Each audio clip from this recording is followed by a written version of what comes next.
This video is sponsored by Brilliant. Stay tuned to the end for a very special offer for Arvin Ash viewers. You and the world around you are made up of millions and millions of atoms. Heck, they're estimated to be more than 10 quadrillion vigintillion atoms in the observable universe. That's a 1 followed by 78 zeros. But what are atoms? Atoms are tiny particles made from electrons, protons, and neutrons, which are in turn composed of quarks. But that begs the question, where did these particles that make up the atoms come from in the first place?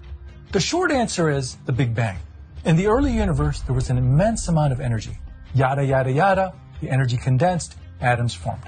But as you might suspect, there's a lot that happened in the yada, yada, yada step. So what really happened? What is the Big Bang really in a scientific sense? The answer, which might surprise you, is coming up right now.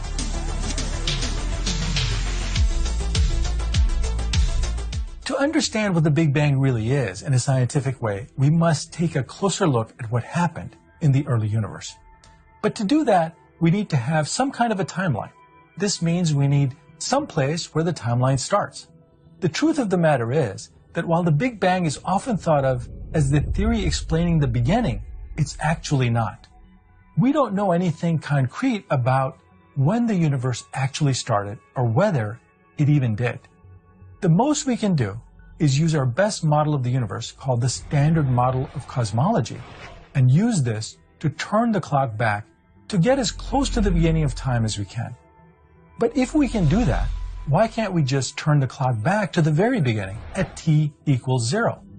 In short, the problem is our theories are incomplete, and at some point very close to the beginning of time, the theory becomes unreliable. The theory predicts a singularity, a moment in time when all the matter and energy in the universe, in other words, all of creation, was in an infinitesimally small point of infinite density.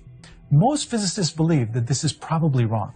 The best we can do is go back up to 1 Planck time, about 10 to the negative 43 seconds. This is the smallest unit of time that can theoretically exist according to quantum mechanics. We have no idea what comes before this. So although this is as close to the beginning as we can get, it's not quite t equals 0. Even to understand what happens here at t to the negative 43 seconds, we would need a quantum theory of gravity, because it is here where gravity, the theory of the very large, meets quantum mechanics, the theory of the very small, because all matter and energy, and thus gravity, would be confined, presumably, to the tiny scales of quantum mechanics. This 10 to the negative 43 seconds is considered the first epoch of the universe and is often called the Planck epoch, or era. Around this